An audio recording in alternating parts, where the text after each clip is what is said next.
Welcome back to Health and Wellness with Coachatmoore. Today, we are going to jump right into part 2 of our discussion on the new sickness that is affecting many of us, and a lot of us don't even realize we are experiencing some of the symptoms. The title of the sickness, Hurry Sickness. Now on Tuesday, I listed 5 of the 10 symptoms. Today, we will discuss the remaining 5 symptoms and things we can do to prevent us from coming down with this new disease. If you miss the first 5 symptoms of hurry sickness, you can check out Monday's episode where I actually listed the first 5 symptoms. Today, we are going to start off with symptom number 6. So let's get started. Number 6, out of order priorities. Your life is reactive, not proactive, busier than ever before, yet you still feel like you don't have time to do the things that really matter to you. Months go by, and then you realize that you still haven't gotten around to doing any of the things you said were the most important in your life. Number 7, lack of care for your body. You don't have time for the basic necessities. Things like getting 8 hours of sleep a night, daily exercise, and healthy home-cooked meals. You end up gaining weight, you get sick multiple times a year, you don't sleep well, and you live off of these 4 things: caffeine, sugar, processed carbs, and alcohol. Number 8, escapist behaviors. Because we are too tired to do what is actually life-giving for our bodies and souls, we end up overeating, over-drinking, binge-watching Netflix, browsing social media, or surfing the web for hours and hours. Number 9, slippage of spiritual disciplines. When we get over busy, the things that actually help replenish our souls are the first things that usually go. Things like quiet time in the morning, scripture reading, prayer time, honoring the Sabbath, worship on Sunday, or a meal with a close friend. The things that actually help us rest and restore take emotional energy and some self-discipline. When we get over busy, we get overtired, and when we get overtired, we just don't have the energy or discipline to do what we need to do for our souls. And the last one, isolation. You feel disconnected from the people you love the most. You feel disconnected from God and your own soul. When you do stop, you're so stressed and distracted, your mind can't settle down long enough to enjoy anyone's company.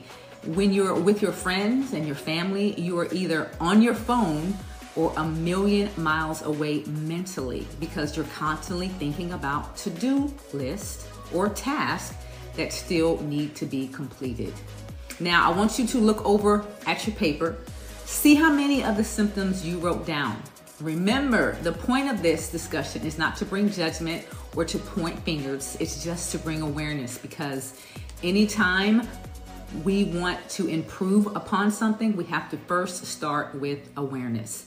So the point of today's discussion is this: an over-busy, hurried life is toxic.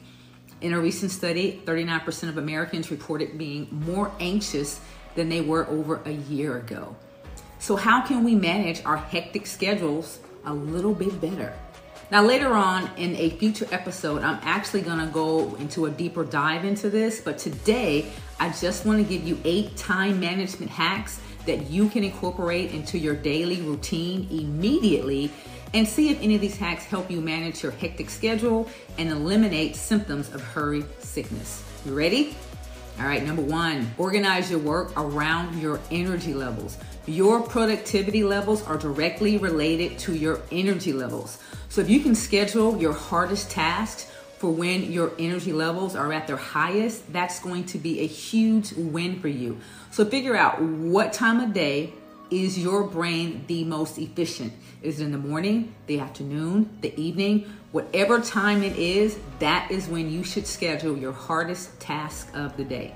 Number 2, make a plan for the day before you go to bed. Write a to-do list for the next day.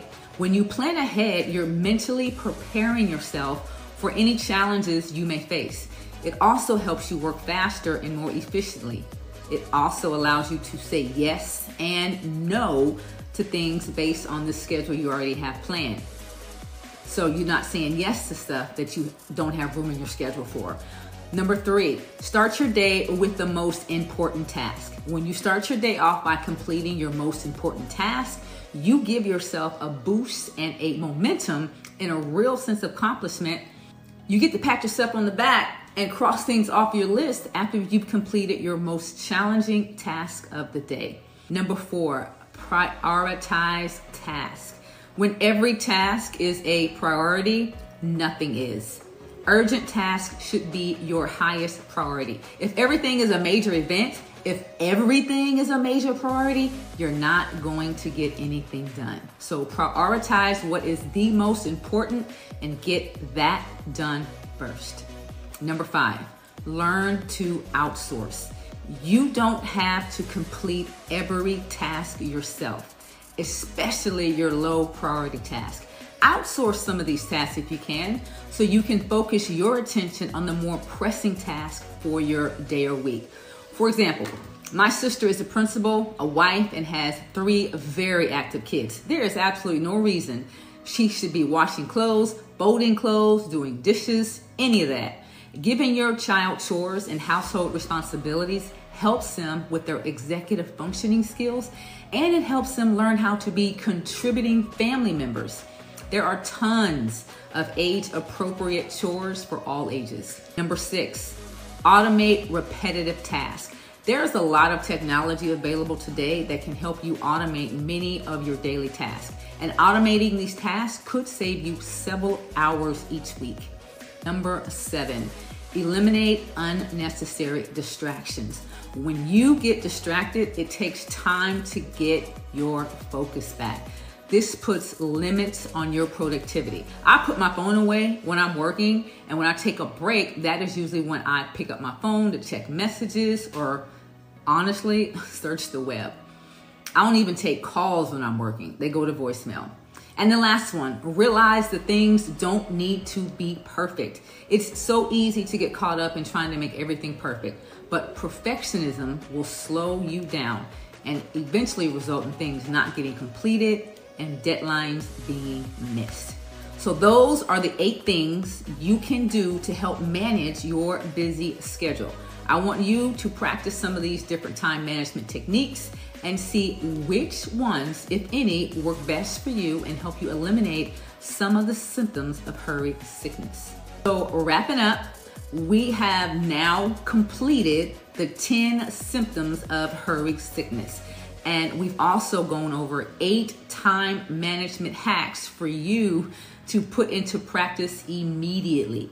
I would love to hear any aha moments you've had from episode 1 or 2, things that you're going to incorporate into your schedule or remove from your schedule in order to eliminate some of the symptoms of hurry sickness. My email is included in the show description notes. Please email me any aha moments you've had from today's episode. Now, the 2 books we've talked about during these 2 episodes, the Ruthless, Elimination of Hurry and the Time Cure, are also in the show notes just in case you want to pick it up and read any of these books on your own. I've just kind of given y'all a summary. Both are really good reads for you to kind of pick up and read the entire book for yourself. Well, I'm Coach AT, wrapping up today's episode of Hurry Sickness Part 2. I will talk to you again on Tuesday. Have a great weekend.